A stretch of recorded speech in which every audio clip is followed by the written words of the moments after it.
Some stories never fade away. They stay alive in the shadows of time.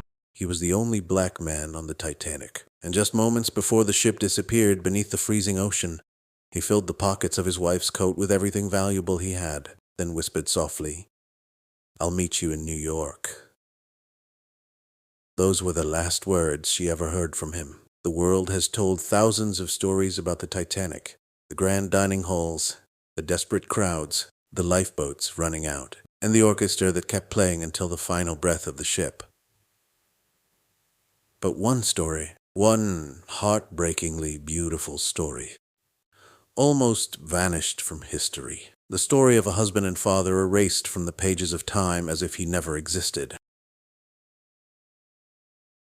A son of Haiti, his name was Joseph Philippe Lemercier, born in 1886 in a respected, educated family in Haiti. Joseph was gifted exceptionally bright in mathematics and engineering.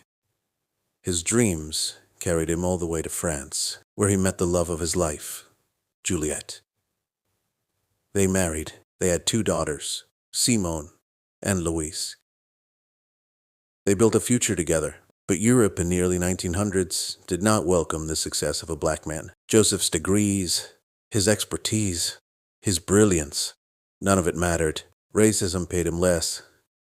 Racism denied him opportunities. Racism bruised his dignity. A 3rd child was on the way, and Joseph made a decision. He would take his family to Haiti, a place where he could be respected, where his children could grow in a future full of hope. A change of plans, a twist of fate. Joseph's mother bought them first-class tickets on a luxury French liner. But children weren't allowed to dine with their parents on that ship, and little Louise was too fragile to be separated from her mother. So Joseph changed the tickets. Their new ship was a massive, unsinkable, new ocean liner, RMS Titanic. On April 10th, 1912, the Laroche family boarded the Titanic from Cherbourg. They found beauty on board, but also prejudice, people. "Stirred," they whispered. They smiled fake smiles and hid their insults behind polite nods.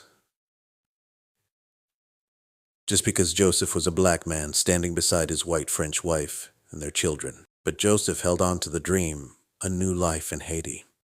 A life of dignity, a future worth crossing an ocean for.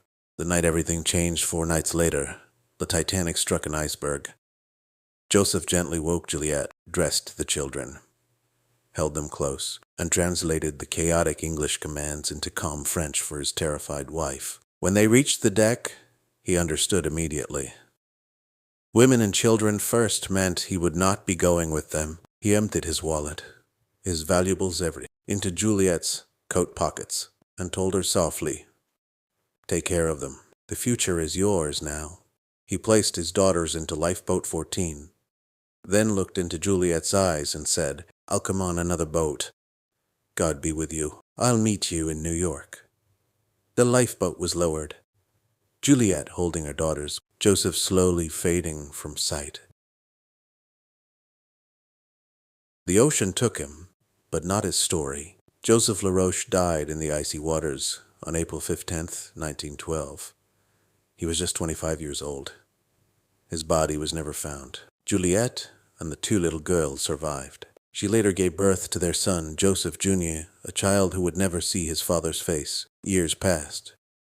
Juliette spoke less and less about that night. The pain sealed her silence, and slowly, the same racism that limited Joseph's life pushed his story out of history until the 1990s, when historians rediscovered his legacy and restored his name to the Titanic's story. His daughter Louise, the very child Joseph protected by changing their ship, lived almost 90 years. She was one of the last Titanic survivors, and she never forgot her father's final look. A moment filled with love, sacrifice, and farewell. Joseph Philippe Lemercier Laroche, engineer.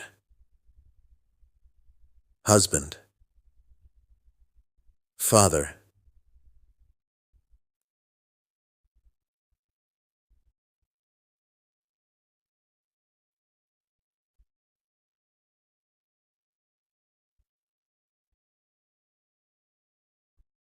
The man who protected his family until his very last breath. He never reached New York, but his story has finally reached the world.